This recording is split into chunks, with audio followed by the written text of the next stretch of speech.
You are listening to the USDN on the DSPN.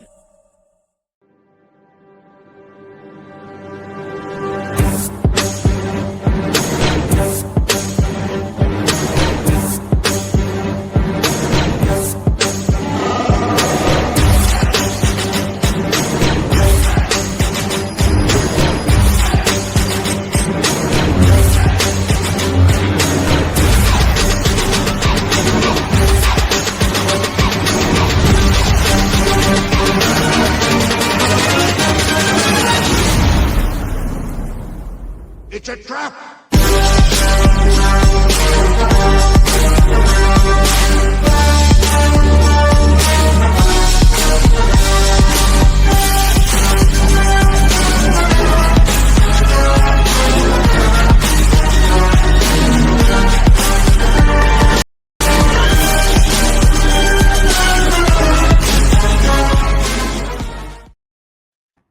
Hello there, and welcome to the United States Department of Nerds, where we are for the people, by the people, and of the people. And tonight, we are stepping into the 28th century in a world rebuilt on competition, spectacle, and survival. Civilization clings to existence under the domes of franchise cities, where the most powerful currency isn't money or politics, it's victory.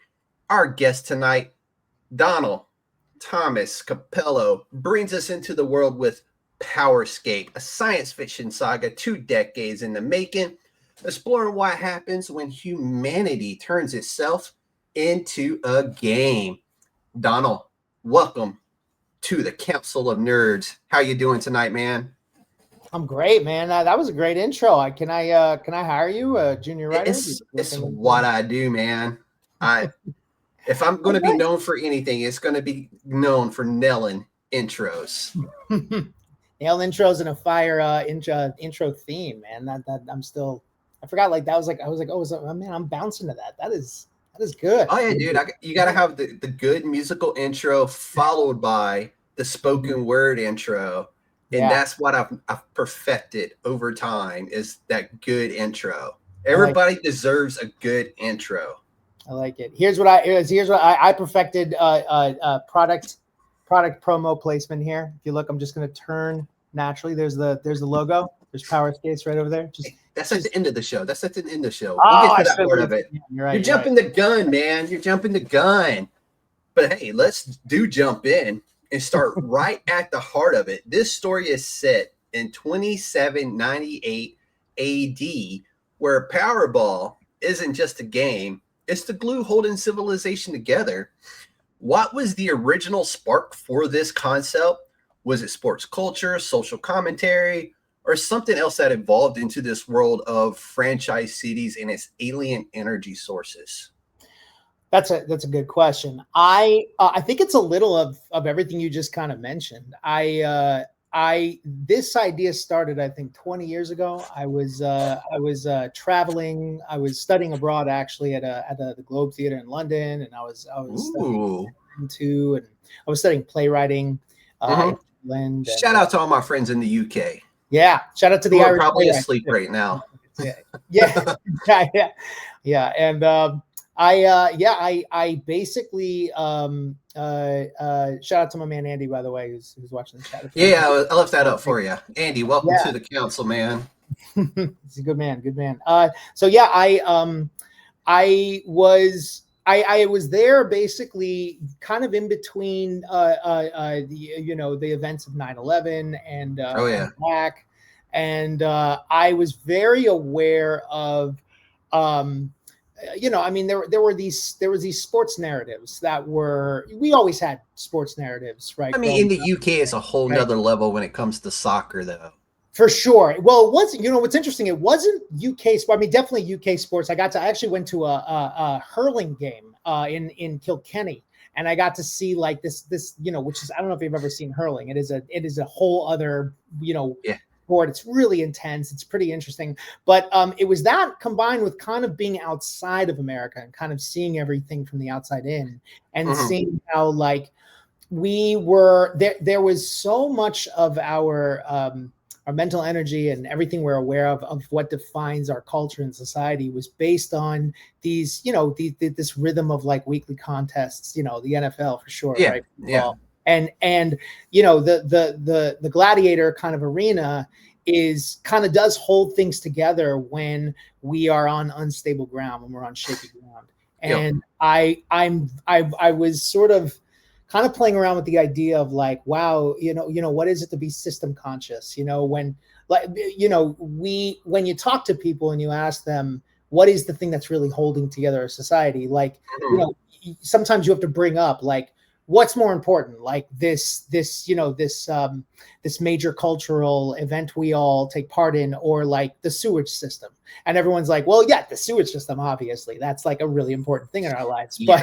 But it's very it's secondary, right? It is not. It's not really. We're not conscious of it. We're not aware of it, and until it stops working. Yeah, until it's not there anymore. Exactly. And so I started that and also just sort of seeing where we're going, like ecologically, and the that we're on, how sustainable is everything. I kind of was like, well, what if we just play this to its most extreme? Like what if we really, we're not able to stop ecological collapse and everything, and but we kind of, because what I think you are seeing with humanity is this capacity to build technology that 10 years before is like not even imagined. And so what if our capacity to build technology keeps going the way it's going, but we don't learn the lessons of how to stay in a livable planet? No, absolutely, dude. And I think what Powerscape did was kind of really showcase that to the very extreme, which from a social commentary standpoint, it's kind of like, as a person just reading it for the first time and going, damn, I hope that's not the route we're going down. It's a very scary thought when the government or your city is like, hey, if we don't win Powerball, your asses ain't eating. And essentially the idea, and it's scary to think about. And then you kind of look at stuff going on currently, and you're like, wait a damn minute. Well, and that's funny you said that, because I think the cherry on top, like I said, I held off on this story for 20 something years because I was like, a lot of it was I was not in the comic book industry. I didn't know enough people to. And it's one of those industries too that's unless you know, unless you know somebody who knows. It's very hard to get into and to really want to roll the dice and try to play in. Absolutely. Because it's scary. It's scary, and it's just like film. It's expensive, right? It's like, if you're going to commit to something, you got to commit your capital, your life, your energy, and the people who do it. I mean, I have a huge amount of respect for people who have been doing it, for longer than I have. I grew up with comics. Comics were kind of like the first thing that I really sort of, as the first medium that I really sort of started exploring storytelling. And I think that's why I came back to it now, is I'm in a place where we're all seeing the world's just changing in so many ways. It's really such a great medium to use as a storytelling front. That's beautiful. Because beautiful. Really nothing is off limits when it comes to comic books. You can literally tell whatever story you want. And there's going to be an audience for it. And there are layers to stories. Like, I go back and I read things now and I'm like, this was meant to like be enjoyed on a short term, like one read, or oh no, this is like just in case you want to go back. Tie these together to a greater. And that's what I love about like some of the one-shot comic books that you do get is, we get it in a one-shot right now, and then 5 years from now they're going to push another one-shot based off that same first story, but it's kind of like the next piece of it that's just a single one shot as well. You can read them together or not. It does not matter, because technically it is two different stories. But if you put both together, because it's the same characters, right? And it's not necessarily a continuation of the story, but it can be, and it can flow that way. Absolutely. Yeah. And there's a lot of really good comic books out Flexible there in the like mind. that. Yeah. It's flexible in the mind and the experience of the audience, right? Like for sure. Exactly. Yeah. So let's. Well, I just wanted to say real quick, you put the cherry on top of, I think what got this, because it got to a point where for the last few years, I just couldn't stop thinking of the story. That's why I'm doing it. Is I'm like, I literally was like, I'm gonna go insane because every time I go to bed, it's writing itself. And those are the ideas. My mentors have told me when you those are the ones you pursue. Go after those ideas, no matter where they are. But I will never forget being in Los Angeles. I think it was like 20. I was there. I lived there for over a decade, and I want to say it was like 2012, 2013, and the Lakers as usual are in the playoffs, and or no, I think it's 2009, something like that. I think it was the one they went to. Okay, yeah, with Shaq and Kobe was there. Yeah, not Shaq. I think it wasn't. I think it was after. That was just before. It was the Orlando finals, I think. Okay. Whatever. I'm getting into the sports side. But anyway, I'm there at a bar with a couple friends and we're eating, and this guy comes up and he's selling these jerseys. Lakers jerseys, Laker paraphernalia, right? And he's got this whole apparatus. He looks like a peacock, like it's sticking. Oh yeah, all this stuff is sticking. I've seen those before. Yeah, horrible. But like, this is just a guy walking into a random bar, and this is what he does. He goes bar to bar.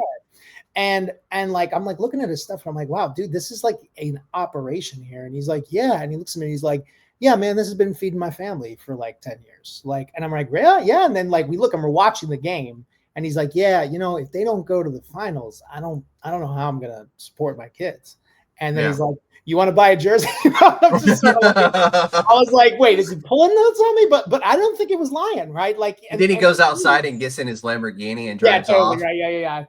Laker fan, you never know. But like, no, I and it's LA, so it is. But LA is a great example of like, there are so many franchises that the Dodgers. I mean, look at the Dodgers and what they just did recently, right? Like, like how much economic stimulation did the downtown need from that? Like how much is that kind of being counted on sometimes? And right? So it's weird. So they won it this year, but that economic growth that's going to come into that area is going to last the next 20 years. Oh my gosh, yeah. And it doesn't take much. I mean, Atlanta went through the same thing with the Braves. Absolutely. And then it's like the first World Series, and it's like boom. Yeah, the Braves are keeping the suburbs, with something to do, I guess, on the weekends, right? So, especially as much as they charge for parking. Last time I was down there, yeah. And so, if you combine that pattern with literally like energy, right? What if our oil and gas sector essentially the way we had to distribute what we have to live is based on that model. Because it becomes the only model, and that's basically what happens in Powerscape. And, that's a good segue of energy when we talk about the core energy from your book and the arbiters. How did those ideas come about? I know you just hinted at it a little bit, but tell us about the core energy and the arbiters. Yeah, in the story, essentially, all anyone knows is that at some point a few hundred years ago, humanity was underground. The surface of the earth is unlivable, and it kind of looks like it's sort of game over for us. And there was some kind of an alien contact. There was some kind of extraterrestrial contact made. And this technology was gifted to where we could make breathable atmospheres, but hold them in like a pocket in a dome. And that saves many cities on the continent. The stipulation is that there's some kind of a diplomatic accord that happens. We know there's some kind of like a diplomatic sort of convention or some kind where there's an agreement that in order to distribute this energy, in order to show that we're worthy of continuing having this energy, we're going to distribute it in the way that Khan feel it appropriate, that it's appropriate, and that is through some kind of combat or some kind of competition. Yeah. So, you know what that kind of reminds me of? Did you ever watch The Simpsons, right? Everybody watches The Simpsons. Oh my gosh, I grew up on them. Yeah. So the aliens that were always stopping by Earth and then kind of watching through the lens. Yeah. And they're like, right, yeah. Exactly. And they're just like, what do we always watch this for? Yeah. That's kind of what it gave me, like a little bit of they're there. They're there somewhere. Yeah. And they're just kind of like watching it and they're like, yeah. why don't we just blow them up? Yeah. And they're like, yeah, but they're entertaining. Yeah.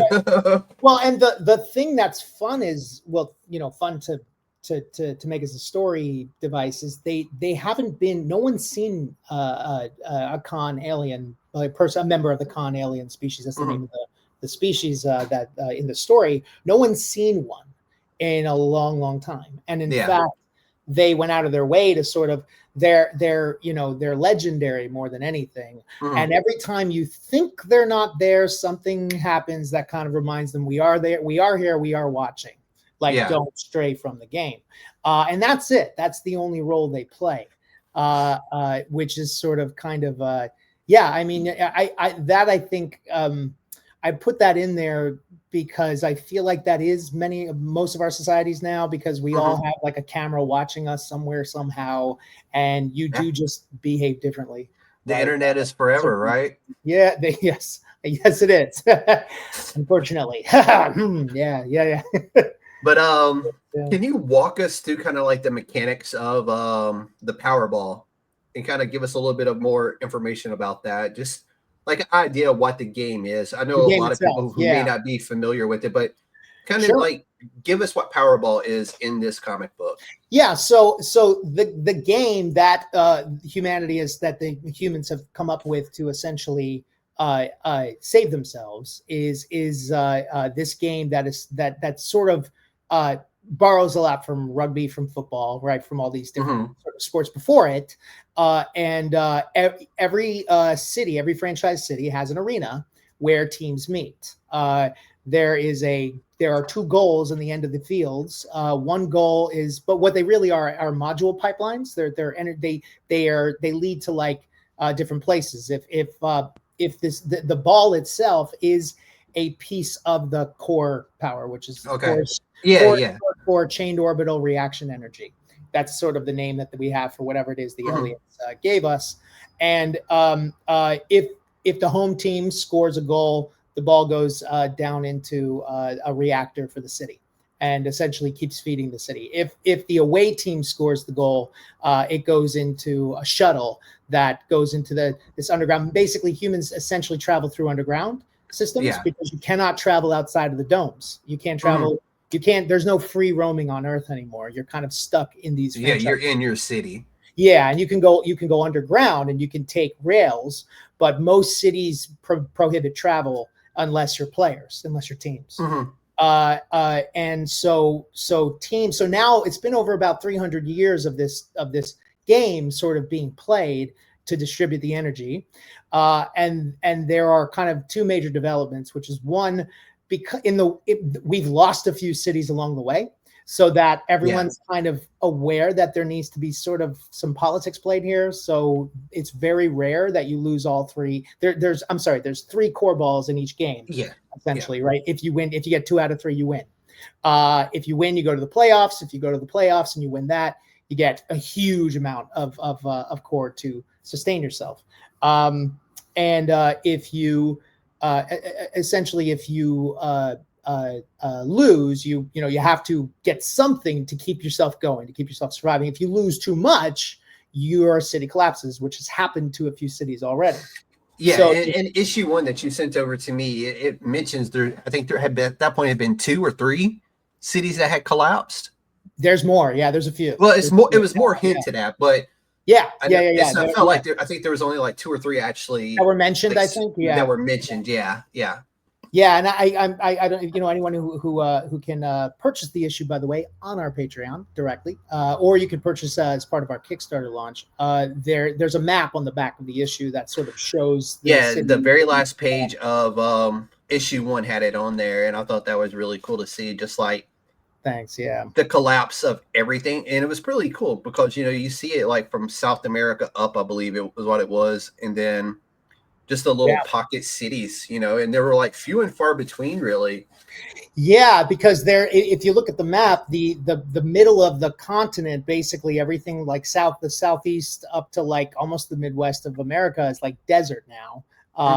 Down and then into like the middle of Mexico, and then up north of British Columbia and over around like Alberta, it's like acid rain.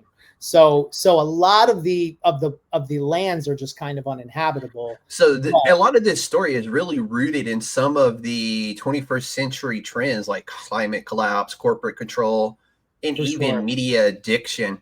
You know, a lot of this is played out within that very first issue. You see a little bit of all of that.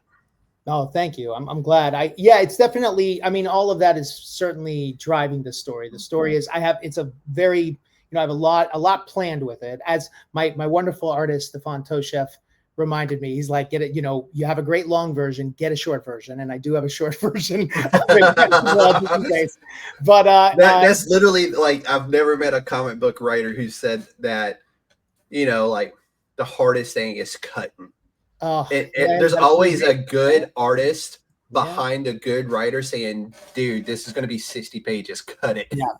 Oh, Stefan's great because he's like, I just want you to know I hate words. I'm like, yeah, no, I get it. Totally, I get it. But that's what I love is that it's unlocking so much of what I learned in film showing and how, my whole journey as an artist is like, words are great and they're effective, but you can overuse them, right? Mm-hmm. And like anything, and you got to treat them just like you would treat, a shot in cinematography, or or like a specific kind of lighting. It's got to be hard selling, and it's got to keep the reader enticed. Absolutely. As well. Yeah, and it's a visual medium. It's a visual. Exactly. And you literally let the visuals tell the story and the words just guide it. Totally. Which has been, and that's been so fun because, I don't think I'm that good of a visual storyteller, like on terms of authoring it. So, it's been a great sort of lesson of like letting go of certain things. Like, no, it's, you have to let somebody come in and take this. So does your artist also do your lettering? For this issue, yes. Okay. Sure. Yep. And that was good. I mean, I definitely got a lesson in how that explains why he told you he didn't like words. Yeah. No, his lettering. I mean, Stefan's very, very good at. I mean, I thought you were going to bring him on. Could he not join you tonight? No, he couldn't make it tonight. Okay. He had to. I think he had a family matter, but that would always come first. Oh yeah, for sure. But he sends his best, and he loved the project, and specifically he had this great moment there, I think in issue 1, where he has a character that keeps interrupting everybody about their brand deal, right? That's where we're about to go to. Oh, great. No, continue where you're going, and I will pick up my question after you're done. What I loved was when I didn't, in my head, I thought it is kind of an interruption, but I didn't really format it that way. And then when I'm looking at it, Stefan kind of had the lettering in a way that this guy is kind of being interrupted. He's overlapping and he's getting in between this really important sort of a little mini monologue of another character. And I was like, oh my God, that's brilliant. Like he did such great character development just with that thought, I'm glad we're here because love the fact that you let us believe that he was going to be one of the actual main characters of the story. We're not spoilers, right? We're doing spoiler. No, non-spoilers. I'm okay. Yeah, it's okay. Because I want people to go back and read it, right? Yeah, for sure. And it's all good. It's all good. And it actually, he turns out he may not be the actual main character that we're dealing with. Your actual main protagonist is a refugee entering this brutal system. Yeah. And she can't figure out why she's there. Like she has no real significance in her mind for her to be where she's at. She's not that good. She's brand new to the field. She hasn't really been in training that long for the Powerball. Yeah. So for her, it's like, why am I actually here? Yeah. And she's about, as the first issue is ending, she's about to step into it. Yeah. You're about to find out real soon. Yeah. Yeah. And I really appreciate you keying in on that. Is that that is definitely but it was done really good. So props to you and props to the artist because the misdirection is beautifully done. It's well done. Because you got this guy, he's like, hey, who do I talk about my brand deals with? All right, Just gotta kind get of, that he's like money. assuming, right? It's I like, gotta oh, get I'm that all good to go, money. right?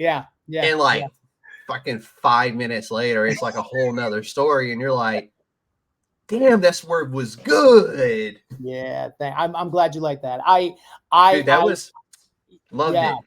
Thank you. I am. I appreciate that. That is. There. It is. I'm really trying. So he's not going away anytime soon. But definitely, I think this whole story is kind of.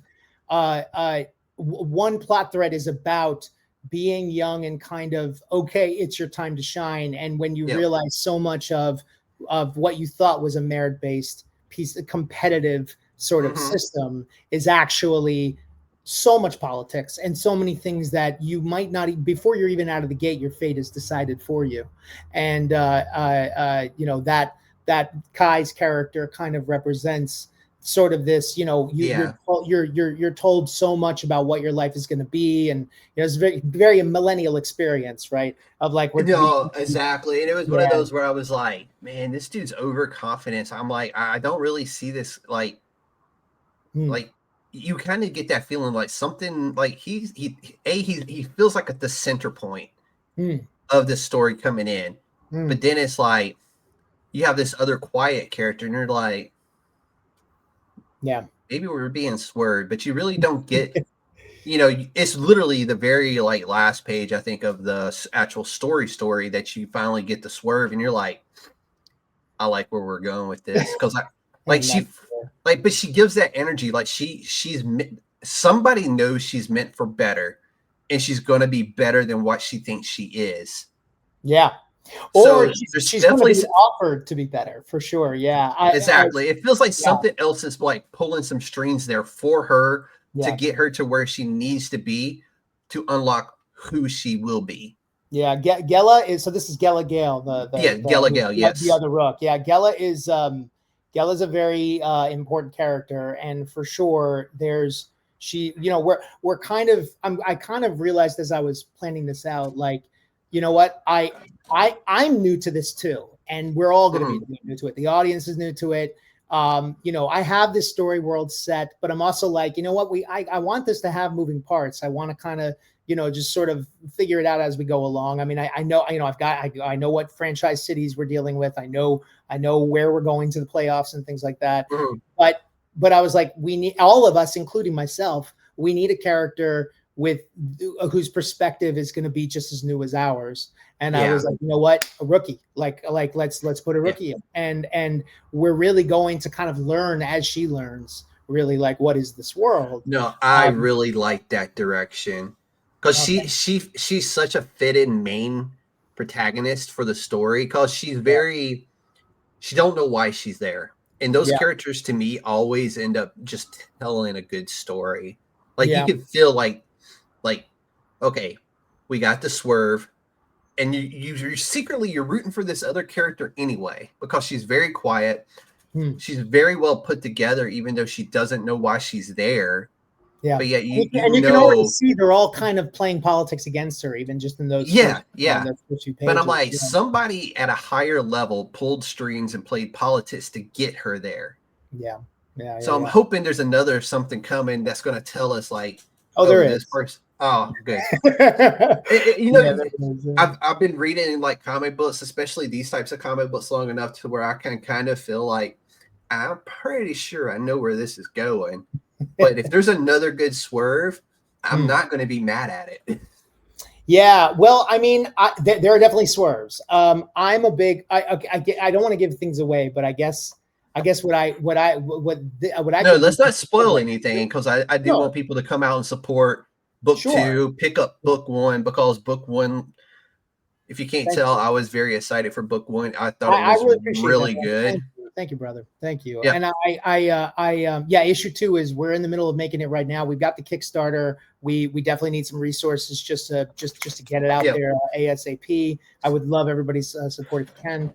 I was going to say, though, I was going to use it to segue it into, I think, the comics that kind of inspired me along the way to make this. And for sure, as I'm writing this, I'm definitely Brian Azzarello's 100 Bullets absolutely kind of had that effect on me that you were talking about. Yeah. Where it was like, you know, you get a swerve and you're like, oh, that's really interesting. And then you kind of get another one and you're like, oh, okay, so it's going to be this kind of a story. And then you get another one and you're like, whoa, what is going on here? You know, but he's so good at making the pieces fit. And he's so good at like showing you, if you look back, like we were saying, you give it a second or third read, you look back, you're like, oh, he had this plan from the jump. This is not. You know what? We're getting to a question just like that here in a few minutes. There's a question coming that's very similar to what the road you were going down. But let's get there. Okay, all right, yeah. Well, that's what I was really going to say, right? Was I definitely that story certainly inspired me, and I think what for real totally inspired me for this is when I was 14 at a ranch camp in New Jersey, I think around Freehold. Somebody gave me a stack of Strike Force Moratori by I think it's Brian Gillis, I think wrote it. I can't remember his name. Oh my gosh. It was incredible for me. That series is directly impacted me here, like doing this project. It's funny how like just those random books can have a lasting impact. Right. And it's like, it was something that you would never pick up yourself. Like you would never buy it yourself, but because somebody gave it to you and you're like, yeah, I'll read it. And then you're like, yeah, it's like people giving you a mix. This is so good. Yeah. I would have never read this on my own. And that's what I love about indie comics. Yeah. Nothing against DC, nothing against Marvel, but there's just something about storytelling in indie comics and watching that artist's or that writer's dreams come true on pages. And, that to me is. I am really heartened to see how it feels like, because the big dogs went off to play in movies, there's kind of a vacuum that I can see people look like their eyes are lighting up, and we're all kind of like, oh, we might be able to fill this with so it's been a really fun year for comic books when it comes to that, because there's been a lot of small players hit big this year. The key is can we get funding systems that keep it consistent so we could tell long stories, right? So that it's not like we burn out after a few issues because we just ran out of money. I'm really into the Cloudscape Comics Collective up here in Vancouver. Great group of people, and they're really good at supporting artists, and that's sort of their goal of like, we're trying to create communities where it's like you're not just making one fun thing. I mean, it's definitely there's a pro-am sort of aspect. Yeah, no, I know what you mean. Also, there's a profession, for professional objectives. Like those are the kind of efforts of like where we're trying to find ways where it's not just I do 2 or 3 pieces of this thing and we're done. Like, how can we make sustaining continual, and that's really kind of what has inspired me over the last few months of doing this type of stuff. Is it only took one person asking, because I had the idea of like, hey, I'm just going to put a post up and see if any indie creator or any creator really, I didn't care if it was an indie guy or, somebody from Marvel or DC, just like, hey, I'm just going to post like, hey, if anybody wants to come on the podcast and promote their work, I will provide the platform for that. You can come on, we can talk about your work, we can talk about your story. But I just want to do that. I wanted to talk to comic creators. Good on you for it. Yeah, for sure. And then it kind of like, for me, it kind of blew up from there with like people were contacting me like, hey, can I come on with my Kickstarter? I'm like, yes. And now it's like, a few times a month, I throw up my thing like, hey, I provide this service. I want you to come on. I want you to talk about your Kickstarter. I will do what I can to help you meet your goal at the end of the day. I will provide you this stuff. Yeah. And this is all I need from you, basically. Well, and it's great because then maybe we all find each other and we start to be able to pull together those funding models, right? Exactly. And that's a huge service for that, right? And it gives me content. It helps you, start preparing for your Kickstarter that's about to go live. And I just love talking to you guys who care and are so passionate about your projects. Like, what's better than that? Getting to talk to somebody who it isn't about, it's about the money because you want to get your project funded. Yeah. But you care so much about the project anyway that you'll find a way no matter what to get the project funded. You know what I'm saying? You actually give a shit about what you're trying to put out there. Yeah. Oh, yeah. So, yeah. And the passion is there for sure. And I think Mark Millar said it best a while back at a convention where he was like, hey, Marvel and DC are like 9% of the market. Right. He was like, it's there. It's all there. It's up for grabs right now. Right. He would know. He's done work for both. Yeah. No, just about. Right. Yeah. For sure. Yeah. I think he just rushed through a book, actually, which kind of upset me. He rushed through Vatican City.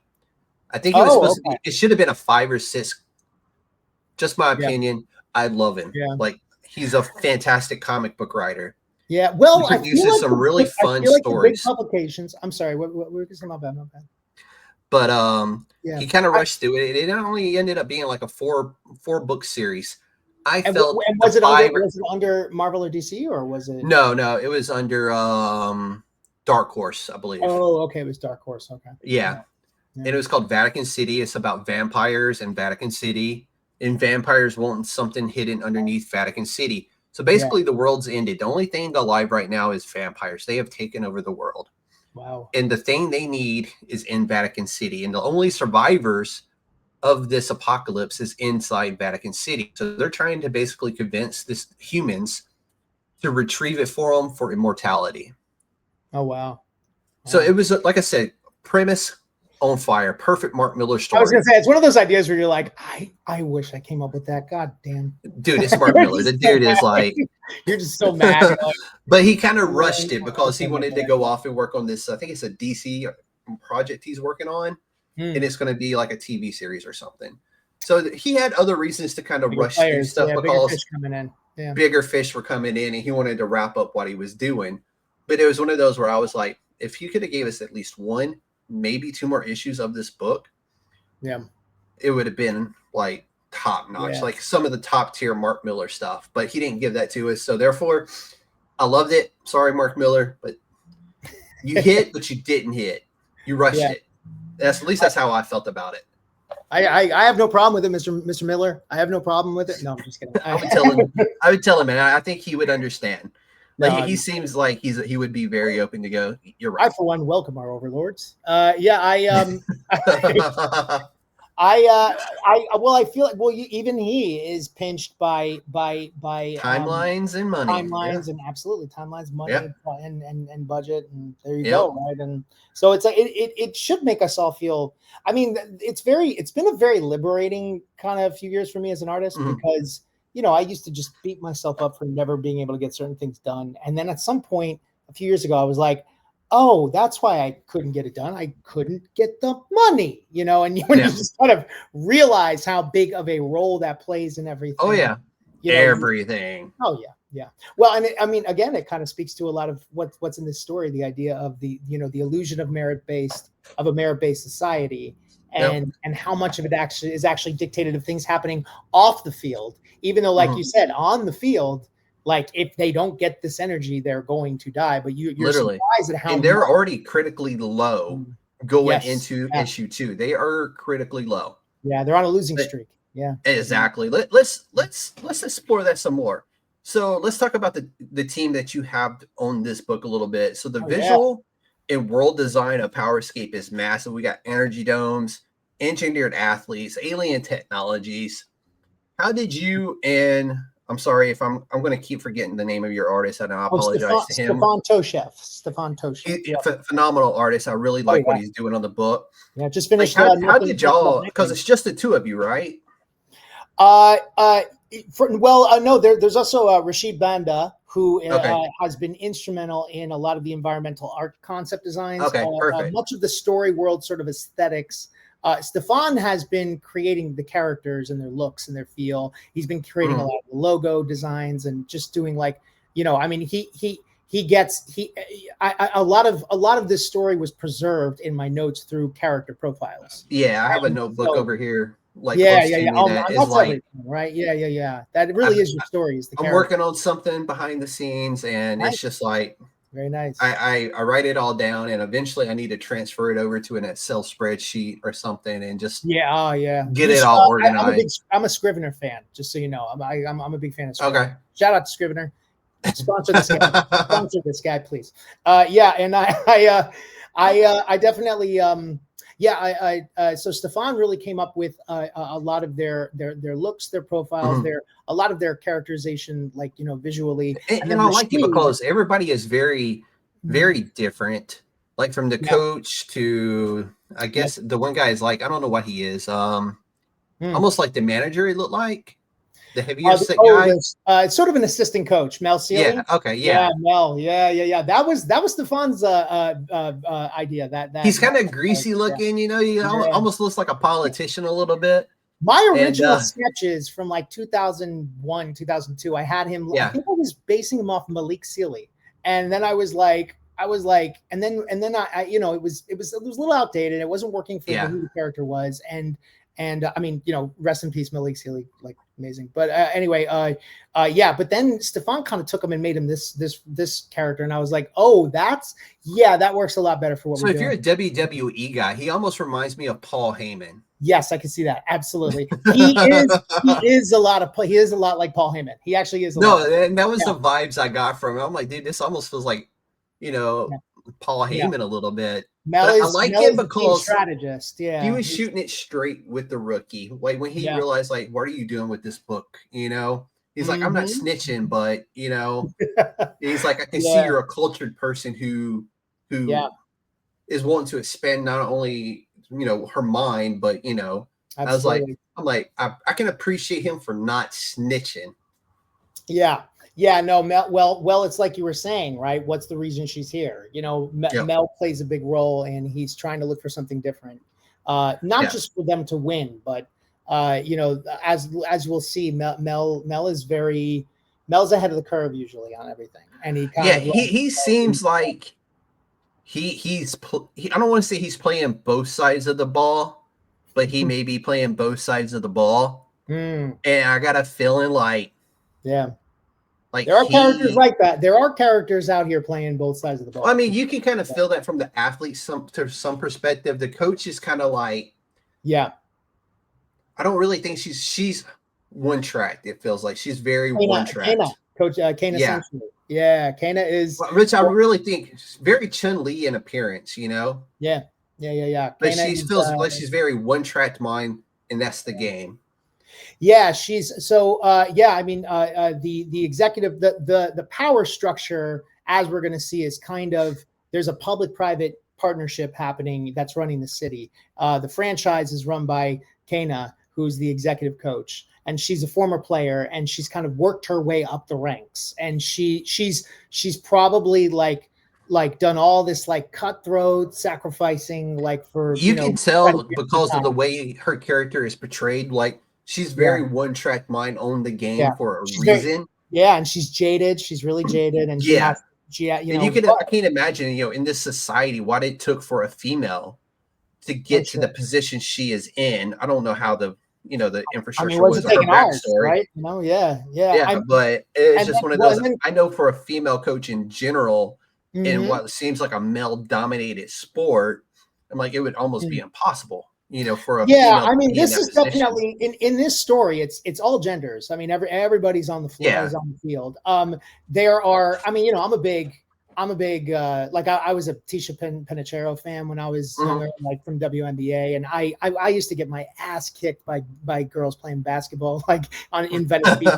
So, like, I'm a big proponent of, like, you know, we're it's closer than we think, you know, and I think that especially for this, because, you know, these are meta-powered people, beings, and they've been genetically engineered, not just to win games, but to market themselves. Because in this is, you know, 700 years later, the superhero is a mythical archetype, and so they're all inhabiting this sort of look of a superhero archetype. Everybody like very much has that.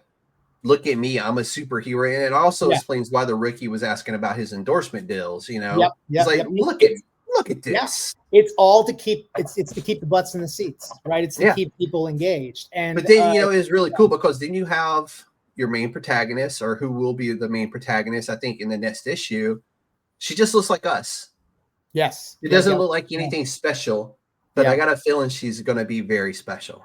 Well, there's certain people who just like they have a feel for a game. They understand. They know that it's not about what they're doing right here. It's about it. They have to figure out what's the game behind the game, right? Yeah. I'm tracking then. I'm tracking. That's what I was thinking too. I'm like, I got a feeling she's going to be this brilliant mind for the game. Yeah, I don't want to give away much, but you're I don't want you to give it away. But I mean, maybe I also could just be bad at swerving. This is the chairman's thoughts, okay? They're not Donald's thoughts. I also wanted to give a shout out to Cindy Long, who's also working on the book. She's our graphic designer, and Cindy kind of the press releases in the beginning, the playoff lineup. You know, that's Cindy's work. And that was really cool too. I really like that added touch of that. Yeah, that was totally really cool. Yeah, and then the roster. I'm sorry. No, go ahead about the roster. Well, I was going to say the roster is a collection of literally. I have these guys drawn out in a notebook from 2002, and I have they don't look exactly the same. They've been definitely Stefan's kind of put his input. I've been changing them, and then there's a couple new ones that I've introduced. They've been chemically enhanced. Yeah, they've all yes. There's the shiver tank, right? Exactly. The culmination of your training is you go into this genetic tank and you get a power unlocked, and you kind of can't plan what it is. Nobody really knows what it's going to be. It might be something really good for the field. It might be useless. It might be awful. It might disfigure you. But if it doesn't work, you're kind of like best luck out there, kid. And so it's soon in the story we're going to meet somebody who went through that direction where it actually just didn't work for them.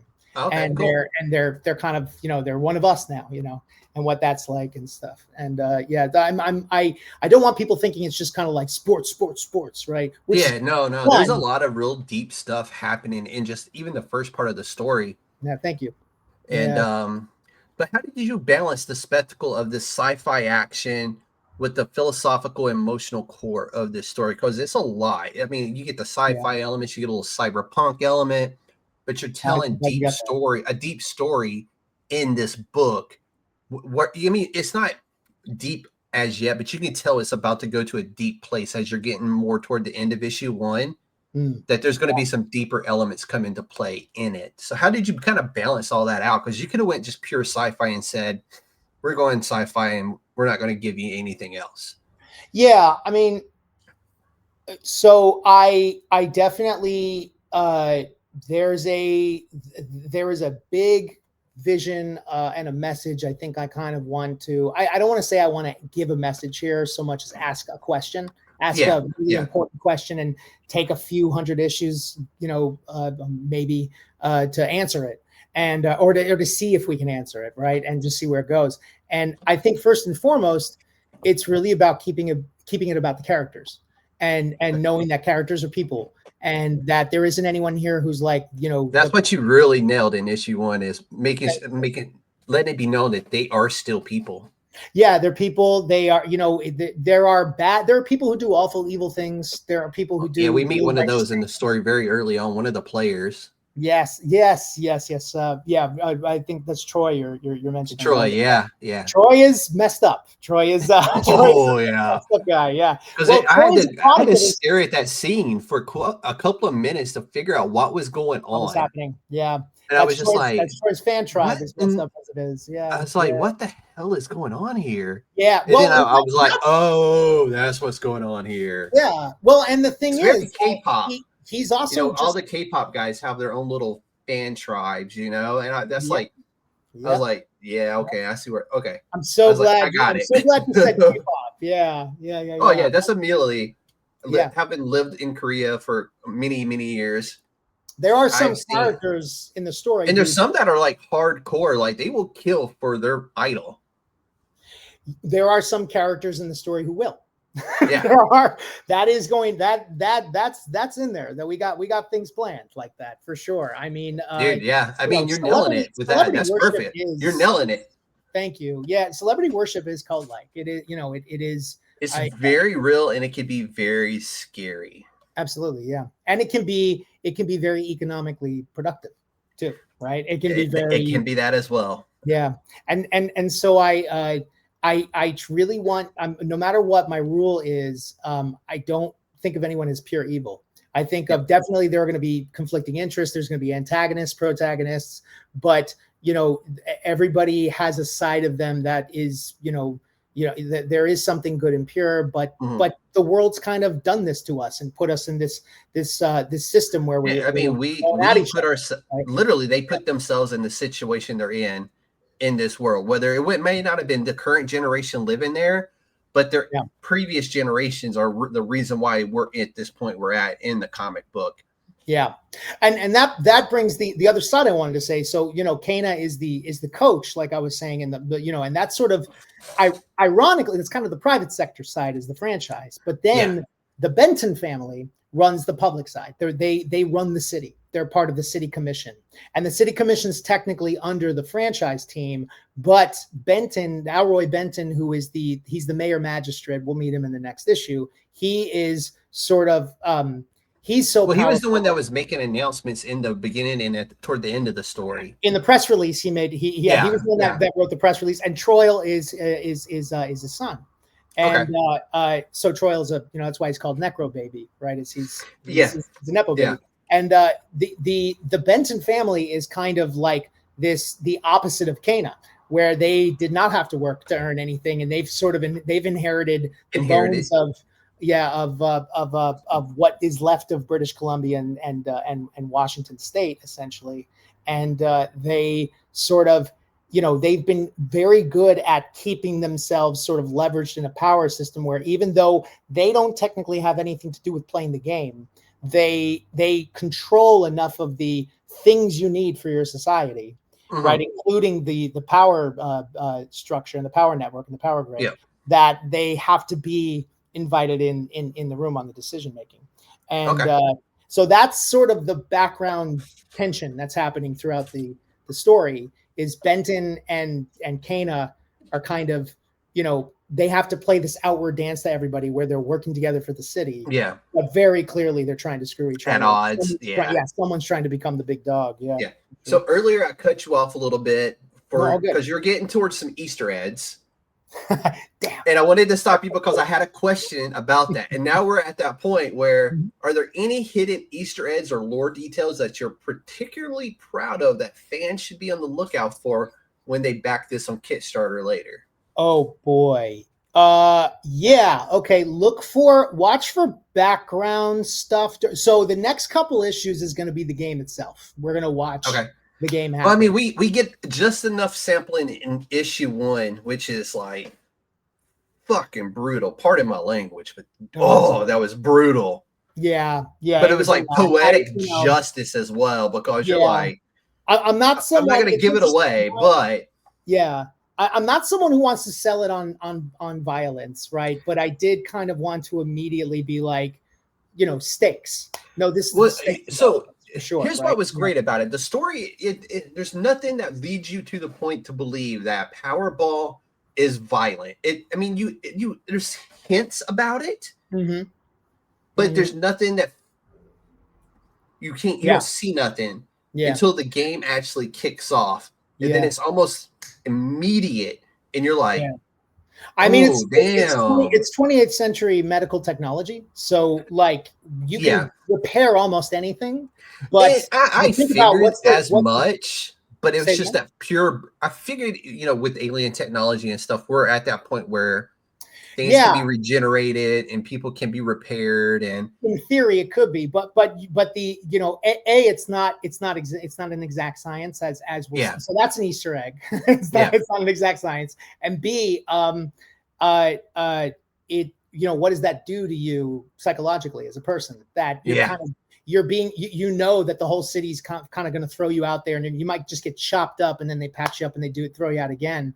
And I'm really interested in the effect, because I've seen that, I think, up close with athletes, with myself, my own injuries and things, of like how the body keeps score, right? And the body absorbs what happen, and how that really changes who you are and your personality. That was actually a major reason why I loved Strike Force Moratori. Sorry, I don't want to go throw you off from your question. No. I mean, this is why it influenced you to write this book. So Well, we got to reference back to it. Please reference back. Everybody should go read it. I mean, Strike Force Moratori. What's so cool about it is it's an alien invasion, and people get turned into superheroes to fight the aliens. But with the process of it, you are now only going to be alive for up to a year.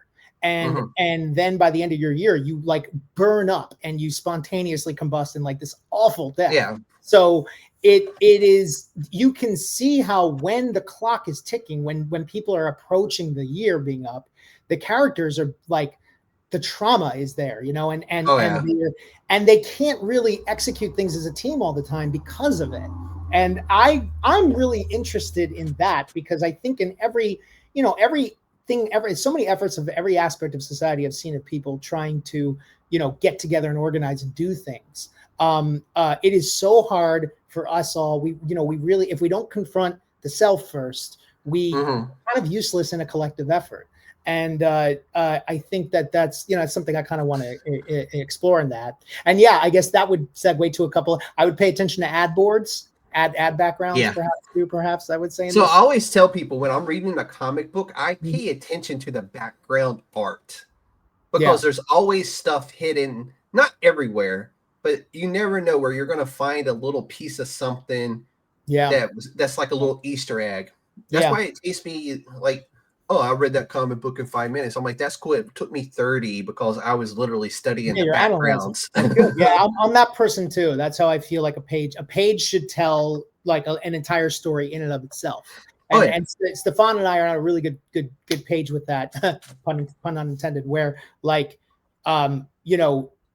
it's its own 3-act structure in the page, and it ends on a cliff, and each one ends on a cliffhanger in a way, right? No, and it should, and I really enjoyed that as I read the first issue, was that it felt like multiple stories playing out all at the same time, but they all made sense and all corresponded and all led to the same place. Oh, good. So you nailed that. You nailed it. Yeah, nailed it. I mean, we'll see. We'll see how it goes. I mean, it might be bumpy, but the major Easter egg is the map for sure. The other franchises, I've thrown some characters on the Instagram that are from other teams. I haven't announced what the teams are yet, but we have we got the teams. We know who we are. We got a lot of the roster lineups. We got almost all of them, and I am leaving some room for the Kickstarter. If anyone has any idea for a character that they think would be a player, I'm open to a cameo character as well. I'm glad you just led us there, because we're going to talk about the Kickstarter now. Oh, cool! Thanks. Yeah. So issue 1 is complete. Yep. Getting ready to start the campaign for issue 2. Yeah, issue 1 stores are in BC right now. I'm hoping to get some hard copy. I'm sorry, hard copies are in stores in BC right now. Yeah. It's available on the Patreon for digital download as well. I'm sorry to cut you off there. And then issue 2. No. Yeah. So are we planning like a 6-issue arc here? Or are we planning on like, hey, we're going to go until the good Lord says we ain't going no more? My original plan, well, on terms, I got to think in stepping stones. I've got 6 issues planned out right now for a graphic novel. What I'm trying to do is try to get to a 6-issue graphic novel copy done. And I think that's always a good place right there. As you get 6 issues, you do a hard copy or a trade paperback, absolutely, omnibus, whatever you want to call those. Yeah, and I always, I'm sorry.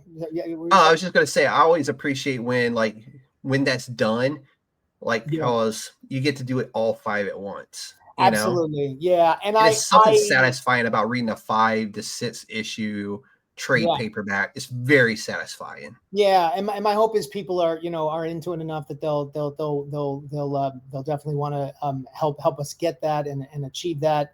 I am a big fan of floppies for the sake of I just love the days of I can't. I feel like Netflix really ruined so much of the anticipation aspect of storytelling, where it's like, I can't binge this. I got to wait for them to make it. And I want to do that with this one as well. On terms of my long-term story, there's 10 volumes planned, really. I don't know if we're going to, I don't want to be the obnoxious writer that's like, oh, by the way, I could write 100 of these, because there's I think I'm going to always check in with my No, my you got to know your artists, my audience. Yeah. partners, yeah, and in the audience as well. And how are we feeling about this? Should I get to the end? I know what my ending is. I know where I want to go with it. See, and that's the signs of a good writer is you know your beginning, you know your middle, you know your end. I don't think you should really execute a story until you actually see the ending in your head. Not that you know exactly how you're going to get there. Yeah, But I mean, for me, to have that idea, you know where you want to go. Yeah. You know where you want to be at this point, and you know how you want to start it. Yeah. And sometimes along the way, someone, things will fluctuate and change. Your ending may even change, but you know how to get there. Yeah, and I should have meant that. Knowing how to get I'm not to that. somebody who has the right to lecture anybody about how they want to do storytelling. In my experience, when I was able to see the ending is when I was like, I can step on the gas and I can get this done. And it would come out. It would come out and it would write it. I'm a big fan of Elizabeth Gilbert, Eat, Pray, Love, I think, and her mantra of wanting to go back to the Greeks who believed that the thought is sort of, is using us as a vessel, and that, when you remove yourself from it and you just kind of let it do its thing, it really does, magic can happen. And I'm doing that with this story, I think, in my own process in a way. It's teaching me a lot about my own, how much should I, so much anxiety goes down when you realize just trust whatever the hell's coming out of your fingertips right now. Like, just trust whatever's happening. So without spoilers, why can people expect from issue 2? So as I said, issue 1 ended with Lone Twin City, what's left of St. Paul and Minneapolis, essentially becoming the Beacons. They're called. They're about to start over the first Powerball, and issue 2 is definitely the game. And we get it's a straight up, almost nonstop action issue. We will learn more about our main characters and where she comes from, what's happened in the past, and then our issue after that is the conclusion of the game, and then after that's the aftermath, and we kind of learn how the behind the scenes political system of this city sort of handles a game, and how do you react to a game, and what are all the decisions that are made afterwards, and then how do you prepare yourself to do it again as a team, especially when you all kind of hate each other, which we're kind of good at. You definitely got those vibes in issue 1. Then they were just there to do what they got to do. Yeah, for sure. Yeah, I mean, most professional situations devolve into that, where it's like, all right, let's just do the thing we need to do together here. I need my $40 million this year, and then I don't care. Yeah, I'm fascinated like that with pro athletes, because when they're in the moment playing, you'll see them like, they're fist bumping, they're nodding each other, and then like later on they'll be like, oh yeah, I hate that guy, I never liked him here. It's like, wow, like the ability to compartmentalize to that extent is, I think it does. I mean, you look at it from the big umbrella perspective, right? These guys, they play together, they win together, they eat together. They ain't necessarily got to like each other, but at the end of the season, if they did well enough, and depending on how their contract is structured, they have built-in bonuses. So it behooves all of them to play well together and to try to go out and meet these objectives that are going to get them their big player bonuses at the end of the year. Yeah, that's so it makes sense to that perspective. Yeah, for sure. And that's valid, right? And it's justified because that's the system they're in. So and that's what a lot of this is like, I see no difference a lot between the professional sports system and, oil and gas. Like, I'm kind of like, I feel like everyone's incentivized to sort of get certain things for their region, for their constituents, for their corner of the world, and it's all sort of bumping along, and everyone kind of has a moment sometimes where you're like, why are we doing this? And someone maybe tries to change it, and then that whole thing collapses on them, and then you have to make a choice. Like, it seems impossible to change this, so then what do we do? We're definitely, hopefully, that's the sort of themes we're going to explore in the series. No, I'm excited to see what's coming up next. But coming up next with you is, I want you to walk me through your Kickstarter rewards. I know you've already. I stopped you earlier. You were getting a little ahead of ourselves here. You were trying to show off your cool T-shirt. You already brought up the cameo. Right. What else can people expect when they back? Yeah, so for sure, what I'd like to do is pair the first issue with the second issue. Definitely, digital downloads with discounts, right? So that it's cheaper to purchase them. So people will be able to catch up and get issue 1 as well as issue 2. Absolutely. I'm also definitely got a batch of issue 1 to mail to everybody. Those that they're not going to come at the same time because issue 2 will be done later. But I'm happy to, unless it might be cheaper to have to do it as. I was going to say with everything going on with the Canadian Post right now, it's probably going to be easy. Yeah. Well, and the tariffs too. That the tariffs are kind of that too. I forgot about those. To get them over. Yeah. But for sure, I mean, within the next few months, I'll definitely we'll make 2 issues for sure. Throw in a T-shirt. We have a sneak preview splash page from issue 2 that I'm working on making as a poster. That I did see that. I seen you had posted that. Yeah, and that will be colorized. That'll be finished and set to go. That's where it's at right now. And be happy to. We'll definitely send that as part of bundles as well. The T-shirts as well. We've got a white version, we got a black version, and we have what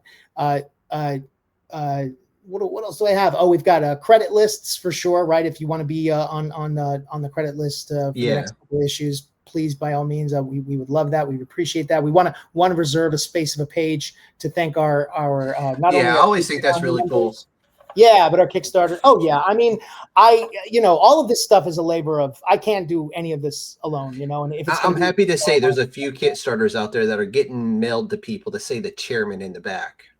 Oh, nice. That's how I do all of them. Yeah, I don't ever use my real name. I just put the chairman. Nice. Okay, and some of the stretch goals we have is variant covers for sure, but also I already have I've got a playing card game for that's based on Powerball itself. Yeah, I seen that was mentioned in the Kickstarter homepage. Was like you had a card game. Yeah, I debated kind of. I mean, because I've got a whole bunch of it right now, but I want to keep play testing it. It went through one play test and it did pretty well. I want to do another one. And maybe probably another one after that too. Just really rock solid it. Yeah. I turned that into a verb, to rock solid. But once that is there, if we can get the Kickstarter to that stretch goal, I would give definitely pledges that went over a certain amount. Yeah. I definitely want to give the cards to people as well.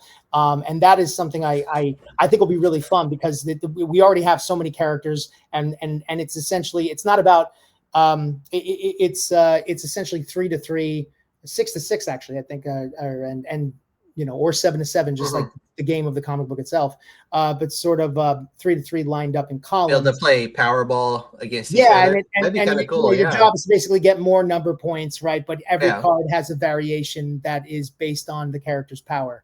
That's really cool. Yeah, what they can do, what they can't do, and you do it 3 times, and if you win 2 out of 3, right, you win. You win the whole thing. Arbiter bots are kind of these like Joker cards almost. That like if you get all 3 of them, the game is over. You win, no matter what. That's really cool. So, yeah, it's been fun. Really cool that you have it all like.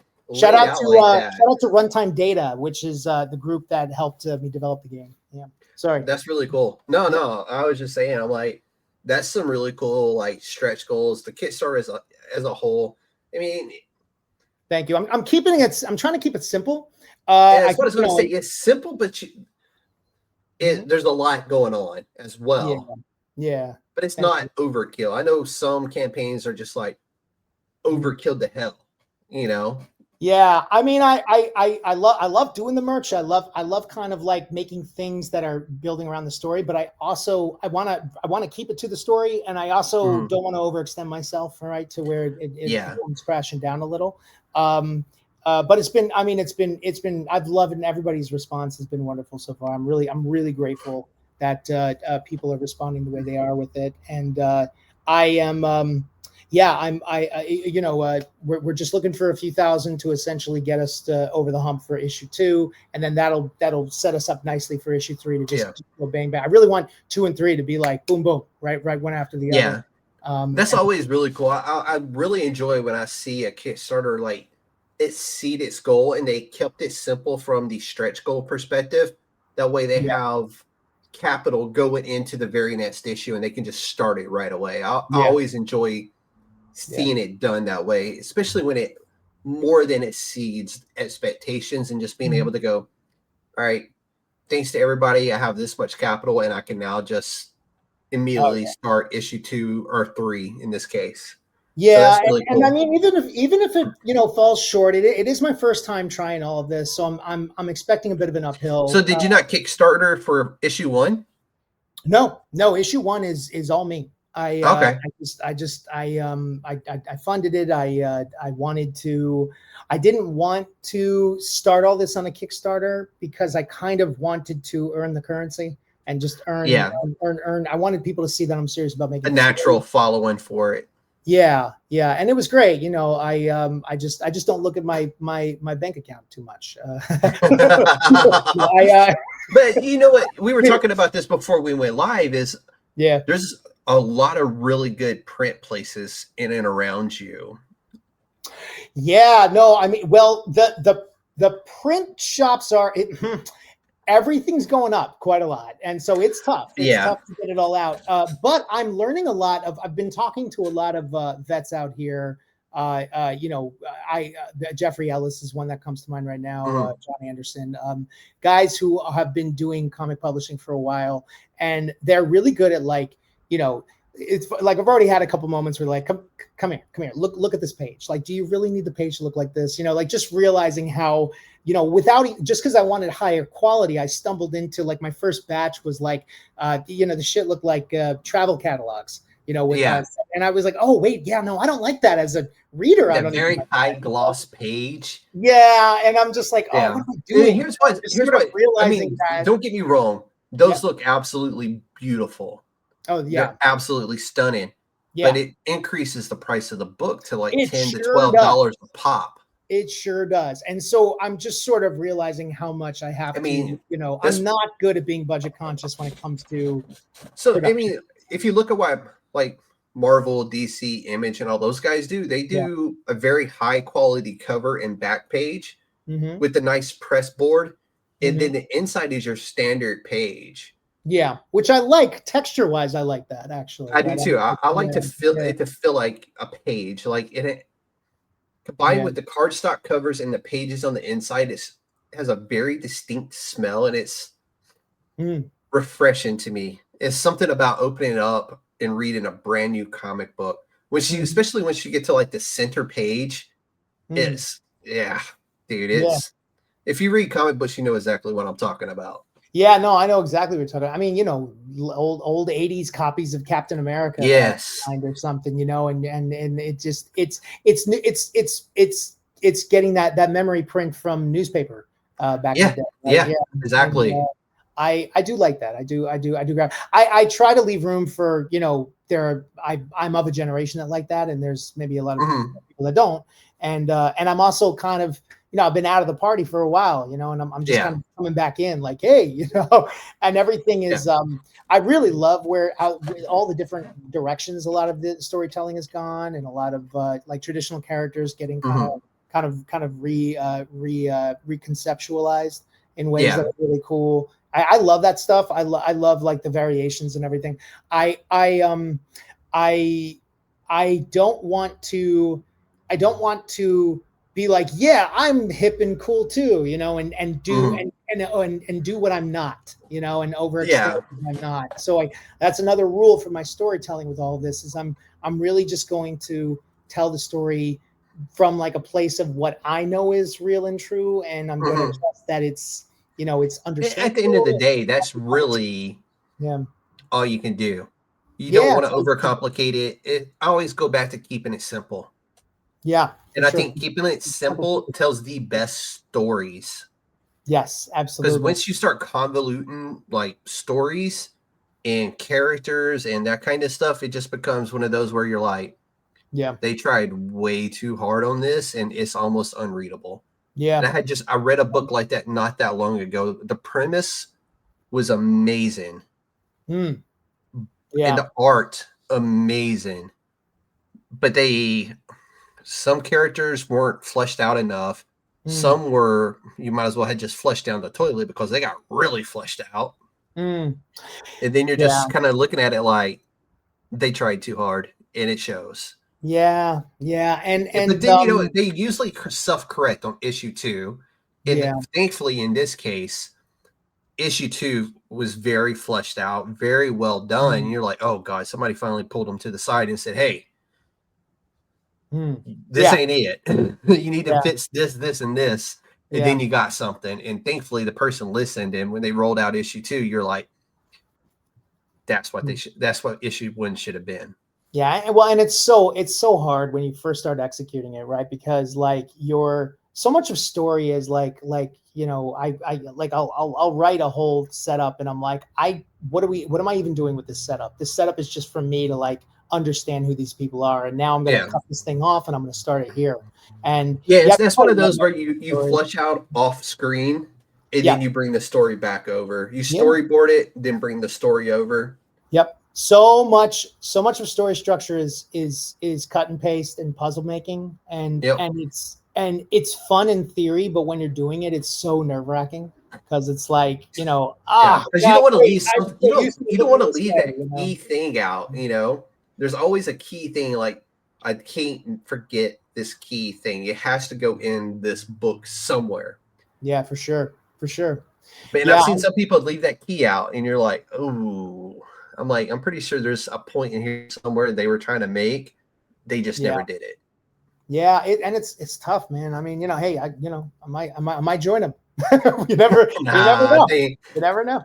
I think if you continue down the path you're on right now with issue 1 flowing directly into issue 2 and picking up right where it left off, I think you're going to be golden, dude. I really do. Thank you. I appreciate that. But with this book being a lifelong project evolving over 2 decades, what do you want your readers to walk away from after finishing the next issue?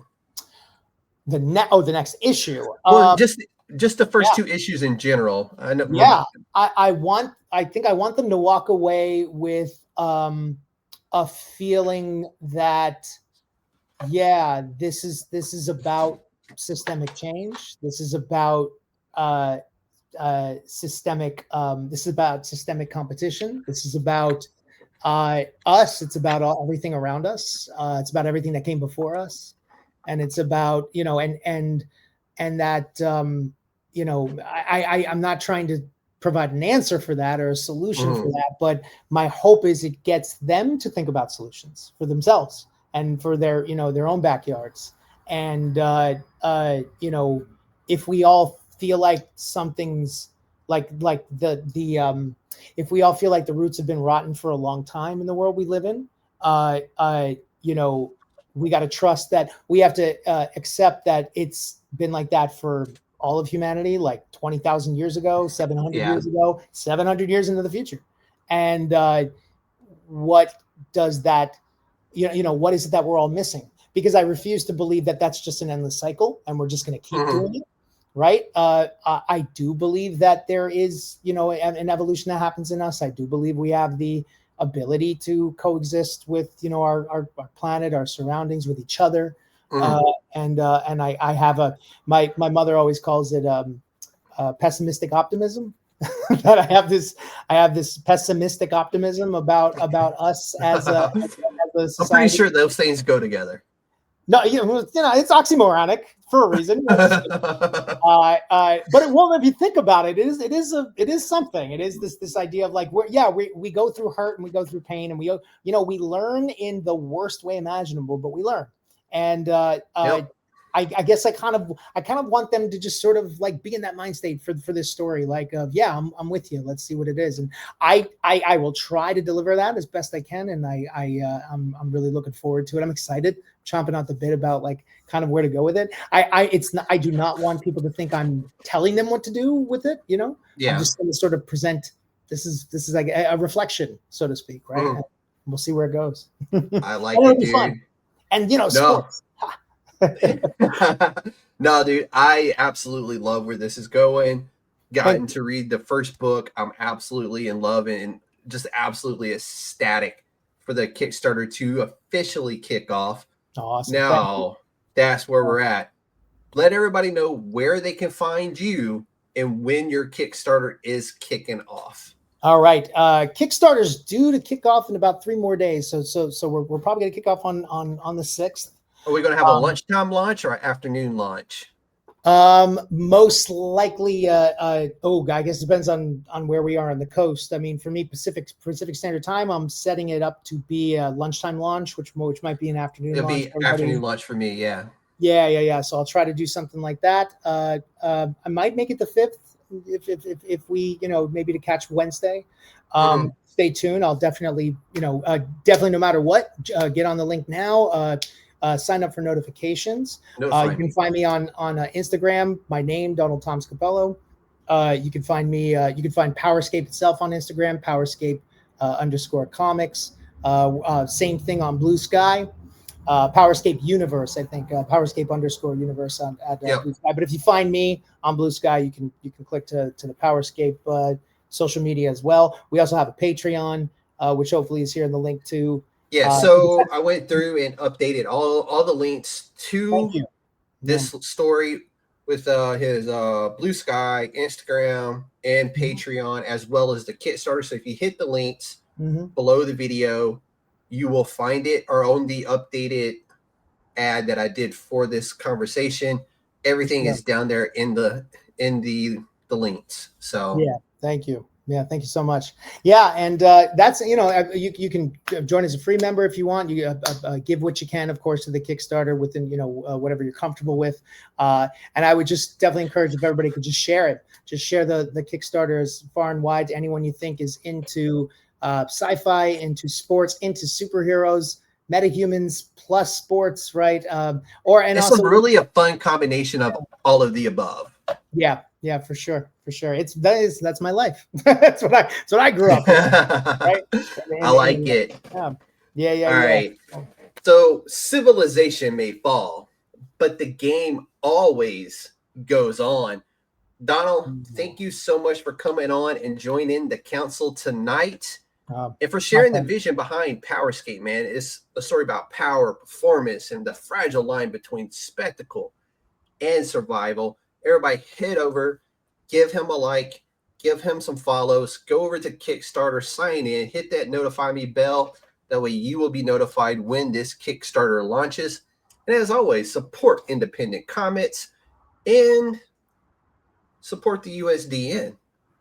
Heck yeah. Donal, I want to be the guy to welcome you officially to the Council of Nerds and let you know that Powerscape is USDN approved. Wow. Thank you very much, Chairman. This was a pleasure.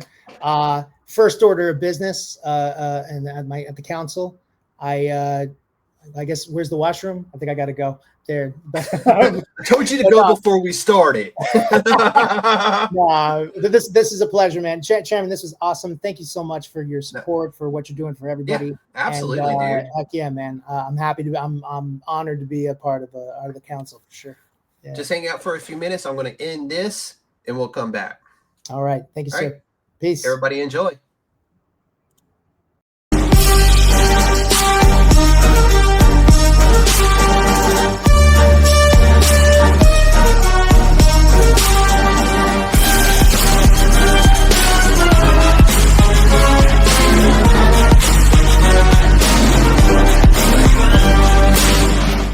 It's a trap!